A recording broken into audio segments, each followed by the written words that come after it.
వి gold trusted gold buyers తాకట్టులో ఉన్న బంగారాన్ని విడిపించి ఈ రోజు ఉన్న మార్కెట్ ధరకే కొనబడును. మరిన్ని వివరాలకు సంప్రదించండి 7771077220.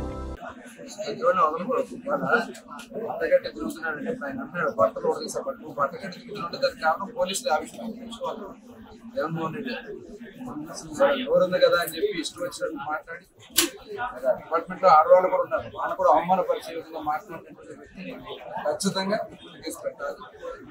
ఇవాళ నిజంగా ఒక్క అడుగు కూడా బయటకు వెళ్ళేవాడు కాదు. మేడం గారు చెప్పినట్టు పోలీసే లేకపోతే అడుగు ముందు వాళ్ళ పోలీసులు అడ్డపెట్టి గతంలో చేసినటువంటి అరెస్ట్ చేయలేదా? తప్పుడు కేసులు పెట్టి నన్ను 54 రోజులు పాటు రాజమండ్రి జైల్లో అచ్చెన్నాయుడు గారు పెట్టారు, చివరికి చంద్రబాబు నాయుడు గారు కూడా లేదా? అన్ని కూడా చాలా మంది అందరి మీద కేసులు పెట్టి అరెస్ట్ చేశారు. ఇవాళ పోలీసుల గురించి మాట్లాడడం కానీ ఖచ్చితంగా క్రిమినల్ కేసు పెట్టాలని డిమాండ్ చేస్తూ ఉంటాను. ఇదే కాదు, వాళ్ళ వైఎస్ఆర్ పార్టీ నాయకుడిని రెచ్చగొట్టే కార్యక్రమాలు ఎవరైతే మొన్న మంత్రిగా పనిచేసినటువంటి కార్పొరేట్ నాయకులు ఆయన కార్యకర్తల సమావేశంలో ఏ ఒక్కరిని వదలం, గుంటూరు జిల్లాకి ఆ పక్కంతానేమో ఇళ్లలోంచి రానికుండా వాళ్ళని కొడతాం, గుంటూరు జిల్లా నుంచి యువత తనకాయలు లేకుండా చేస్తామని మాట్లాడుతుంటే ఏం చేయాలని వాళ్ళు నిజంగా వాళ్ళు మాట్లాడిన మాట మేము ఒక్క చిటికేస్తే చాలు, ఒక్క వైఎస్ఆర్ పార్టీ నాయకుడు రోడ్డు మీద తిరుగుతారు. చంద్రబాబు నాయుడు గారు, పవన్ కళ్యాణ్ గారు, లోకేష్ గారు కానీ అందరం కూడా ప్రజాస్వామ్యబద్ధంగానే ముందుకెళ్ళాలి. ఎవరైతే గతంలో విచ్చలవిడిగా పనిచేసామో పార్టీ కార్యాలయం పాల్గొంటారు.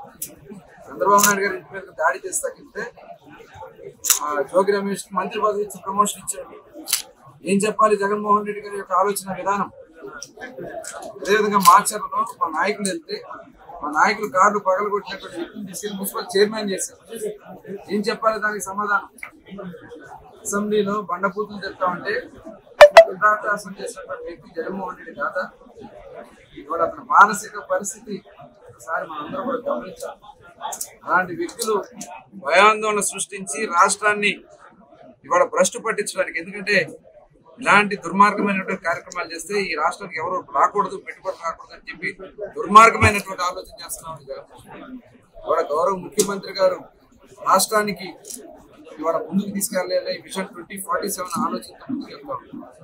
వినూత్నమైనటువంటి ఆలోచనతో పనకచెర్ల, పోలవరం పనకచెర్ల ఏదైతే ఇవాళ కాలం ఉందో దానివల్ల ఇంత సక్సెస్ఫుల్ రాయలసీమ మొత్తం కూడా ఇవాళ అద్భుతమైనటువంటి వ్యవసాయాన్ని పెరగడానికి దానివల్ల గ్రోత్ రావడానికి. ఇదే కాదు, ప్రతి ఒక్క నియోజకవర్గాన్ని కూడా ముఖ్యమంత్రి గారు జీడిపిని క్యాల్కులేట్ చేసి పర్ క్యాపిటల్ ఇన్కమ్ కూడా క్యాల్కులేట్ చేసి దాన్ని ఎలా పెంచాలనే ఆలోచనతో వెళ్తున్నటువంటి వ్యక్తి చంద్రబాబు. దుర్మార్గమైనటువంటి ఆలోచనతో శవరాజకీయాలు చేసే వ్యక్తి ప్రజలు గమనిస్తారు. ఇక్కడ మొత్తం కూడా ఒక ఎడారిలాగా ఉన్నటువంటి పరిస్థితి. అలాంటిది ఇవాళ కోట్ల రూపాయల విలువ ఈ భూమికి వచ్చిందంటే కియా మోటార్స్ రావడం. ఇవాళ పర్ క్యాపిటల్ ఇన్కమ్ లో టాప్ పొజిషన్ లో విశాఖపట్నం ఉంది. ఇవాళ టాప్ 5 లో అనంతపురం వచ్చిందంటే దానికి కారణం చంద్రబాబు నాయుడు గారు ఆ రోజు చేసినటువంటి మిషన్ అనంతపురం అని చెప్పవచ్చు. కియా మోటార్స్ కానీ, అలాగే ముఖ్యంగా హార్టికల్చర్, గొల్లపల్లి రిజర్వాయర్ హార్టికల్చర్. ఇవాళ east Godavari, west Godavari rice bowl of ఇండియాగా ఉన్నటువంటి ఆంధ్ర రాష్ట్రంలో ఈస్ట్ వెస్ట్ రైస్ లో పర్ క్యాపిటల్ ఇన్కమ్ ఎక్కువ ఉంది. అలాంటిది కూడా వాటిని అన్నిటి కూడా దాంట్లో అనంతపురం వచ్చినట్టు చంద్రబాబు నాయుడు తీసుకొచ్చిన హార్టికల్చర్. అదేవిధంగా ఇవాళ సోలార్ కానీ, విండ్ కానీ అనంతపురంలో మరి డ్రిప్ పెట్టి ఏదైతే ఇవాళ హార్టికల్చర్ గవర్నమెంట్ కానీ ఎక్స్పోర్ట్ అవుతుంది, చాలా పెద్ద ఎక్స్పోర్ట్ అవుతుంది. తప్పకుండా డ్రోన్స్ కానీ ఇవన్నీ కూడా భవిష్యత్తులో అనంతపురం నక్షత్రమే మారబోతుంది. జిల్లా స్థాయి మారబోతుంది. మరిన్ని వీడియోస్ కోసం ఛానల్ ని సబ్స్క్రైబ్ చేయండి. లేటెస్ట్ అప్డేట్స్ కోసం వాట్సాప్ ఛానల్ ని ఫాలో అవ్వండి. ఆ లింక్ డిస్క్రిప్షన్ లో ఉంది.